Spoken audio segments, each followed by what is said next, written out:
FIIs की बात करें तो मतलब कोई एक स्टेबल ट्रेंड निकल के आ नहीं रहा है। बाइंग जरूर पहले के मुकाबले छिटपुट आ रही है, लेकिन वो टिक नहीं पा रही है। और कल के मजबूत बाजार में भी एफआईज ने लगभग 625 करोड़ की छोटी बिकवाली की है। सर, आप इन आंकड़ों को कैसे देख रहे हैं और क्या लगता है आपको कि बाइंग के जो ट्रेंड्स हैं ये कब जाके सस्टेन होंगे? देखिए, एफआईएस में काफ़ी नंबर्स जो हैं बहुत ही शैलो नंबर्स हैं। मतलब 12 से 14 हज़ार करोड़ ग्रॉस साइड में आ रहा है दोनों साइड में एफआईएस का। इसलिए अगर हम देखें तो एफआईएस का जो पोजीशनिंग है वो इस तरह से है कि वो नए पेपर को लेकर के पीछे जा रहा है। आपके क्यूआईपीस हो गए, आपके ब्लॉक डील्स हो गए, या फिर आपके आईपीओस हो गए वहाँ पर। और वहाँ पर कारण ये है कि वहाँ पर दो रीसेट हो रहे हैं। एक तो ग्रोथ वहाँ पर अच्छी है देखने को मिल रही है, क्योंकि वहाँ पर ग्रोथ कैपिटल आईपीओस में लोग कंपनी रेस कर रहे हैं, या तो डील लीवरेज करने की कोशिश कर रहे हैं, या ग्रोथ कैपेक्स के लिए कर रहे हैं। तो वहाँ पर उनको ग्रोथ ज़्यादा मिल रही है, और वैल्यूएशन भी आईपीओस के सारे रीसेट हुए हैं, 20 से 25% नीचे रीसेट हुए हैं। इसलिए आपको देखने को मिलेगा कि पिछले कुछ सालों कुछ आईपीओस में आपका जो पूरा जो लिस्टिंग डे गेन है वो काफ़ी 25 से 40% के बीच में ऑन एन एवरेज काफ़ी सारे आईपीओ को देखने को मिला। तो पैसा वहाँ जा रहा है। सेकेंडरी मार्केट में पैसा उतना नहीं आ रहा है। इसलिए अगर हम देखें तो एफआईएस का जो सेलिंग प्रेशर है सेकेंडरी मार्केट में वो कम हो गया है, बट बाइंग जो है वो बहुत स्पोरेडिक है, और वो उन्हीं स्टॉक्स में है जहाँ पर उनको या तो अपने पैसिव फंड्स को एडजस्ट करना होता है, या तो कहीं पर ग्रोथ स्टॉक आपको दिखता है तो वहाँ पर आता है। तो स्टॉक स्पेसिफिक एक्शन हो रहे हैं एफआई की तरफ से। बाज़ार में as a whole momentum flows नहीं आ रहे हैं, और वो इसलिए नहीं आ रहे हैं, जैसे हमने कहा कि अर्निंग्स ग्रोथ जो है हमारा 12 से 15% के बीच का चल रहा है, और जबकि हम रिलेटिवली देखें बाकी मार्केट्स में वहाँ पर ग्रोथ बहुत ही ऊपर है। तो इसलिए आपको वो मोमेंटम फ्लोज नहीं आ रहे हैं, बट फ्लोज आ रहे हैं, डेट मार्केट में भी जा रहे हैं, और न्यू इश्यूएंसेस में भी जा रहे हैं। तो आईपीओ फ्लोज तो उधर हैं। पर एफएनओ वाले संकेतों को आज आप कैसे रीड कर रहे हैं, क्योंकि 24,500 पर एक बड़ा रेजिस्टेंस नजर आ रहा है। क्या फिर से हम उसी रेंज में फंसते हुए नजर आएंगे? क्या राय आपकी है एफएनओ के संकेतों को देखते हुए?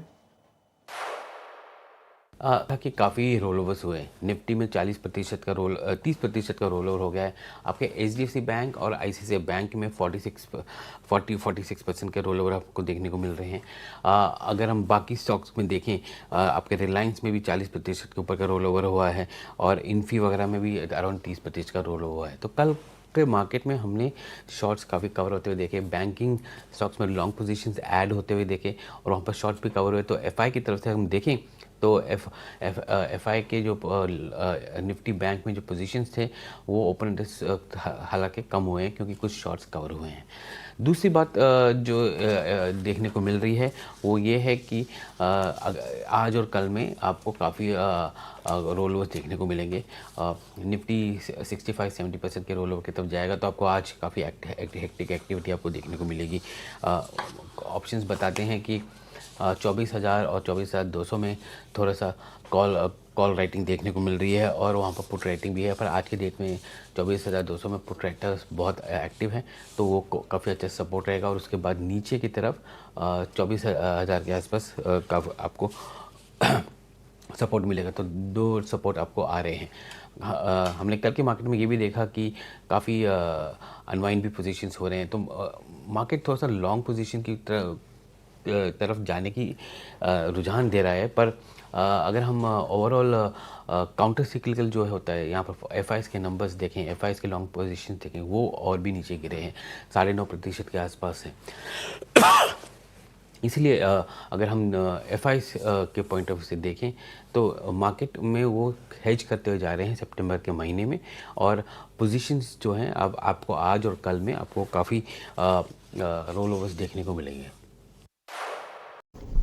देखिए, इंडियन मार्केट की तरफ से जिस प्रकार की चीज़ें फिलहाल देखने को मिल रही है वो काफ़ी नेगेटिव ही इंडियन मार्केट में दिखाई दे रही है। देखिए, आने वाले दिनों में जो कुछ भी देखने को मिलेगा वो एक अलग चीज़ है, लेकिन फिलहाल इंडियन मार्केट की तरफ से जो खबरें आ रही है वो काफ़ी नेगेटिविटी की तरफ ही इशारा कर रही है। और आने वाले दिनों में इंडियन मार्केट में कई चीज़ें भी दिखाई देगी। देखिए, सबसे पहले बात करें इंडियन मार्केट की, तो इंडियन मार्केट में आने वाले दिनों में टैरिफ को लेके कुछ ना कुछ खबरें आती हुई नज़र आ सकती है। देखिए, जो अमेरिका और इंडिया की ट्रेड डील होनी थी उस पर अभी कोई चर्चा का विषय है ही नहीं, बिल्कुल वो बात भी बंद होती हुई नज़र आई है।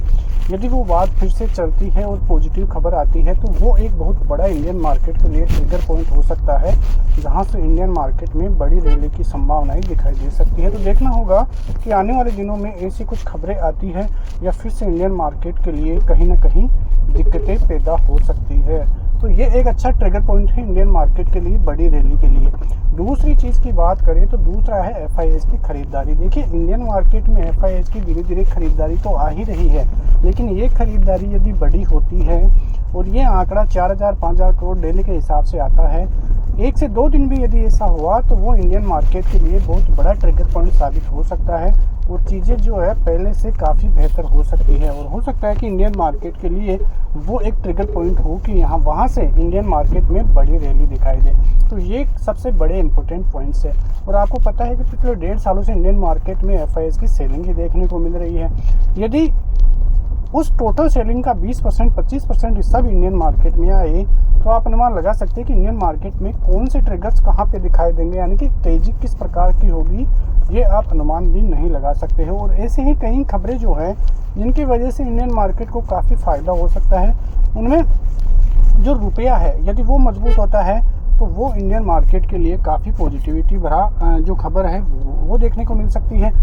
और उसके अलावा भी बात करें तो इंडियन मार्केट में क्रूड ऑयल सबसे बड़ा ट्रिगर पॉइंट फिलहाल साबित होता हुआ नज़र आ रहा है। तो क्रूड ऑयल के प्राइसेस यदि $90 के नीचे आते हैं और ये क्रूड ऑयल के प्राइसेस $70 के भी नीचे पहुंचते हैं तो वहां से इंडियन मार्केट को काफ़ी फ़ायदा देखने को मिल सकता है और चीज़ें और बेहतर इंडियन मार्केट के लिए हो सकती है।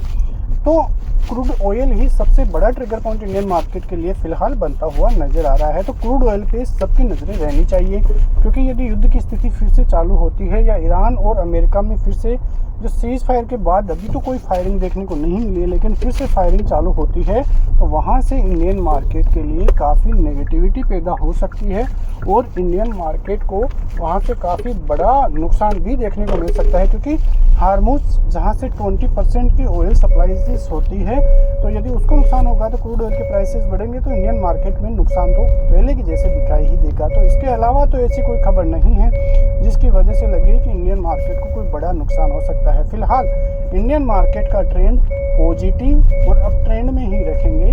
तो वीकेंड पे देखना होगा कि कौन सी ऐसी खबरें आती हैं जिसकी वजह से इंडियन मार्केट में नेगेटिविटी बन सकती है।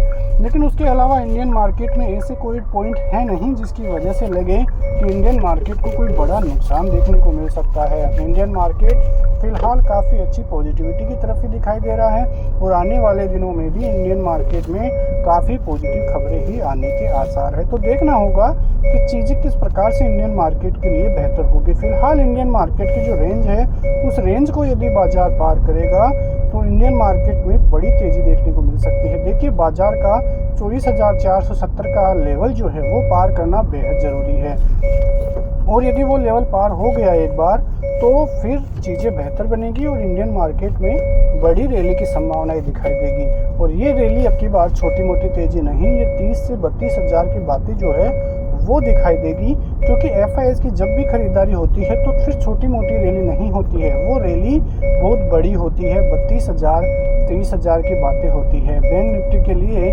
65,000 70,000 की बातें होती है। तो चीज़ें और बेहतर इंडियन मार्केट में होती हुई नज़र आएगी यदि FIIs अपनी हिस्सेदारी इंडियन मार्केट में बढ़ाते हैं। तो ये काफ़ी इंपॉर्टेंट खबरें हैं जिनकी वजह से इंडियन मार्केट को काफ़ी बड़ा फ़ायदा देखने को मिलेगा और आने वाले दिनों में बाजार की जो रैली है वो ऐसे ही कंटिन्यू हुई नज़र आएगी। मिलते हैं नेक्स्ट वीडियो में, तब तक के लिए जय हिंद। और मंडे के मार्केट पे नज़र रखिए क्योंकि अब की बार ये ट्रेंड बदलता हुआ नज़र आएगा, रेंज से बाहर बाजार जाता हुआ नज़र आएगा।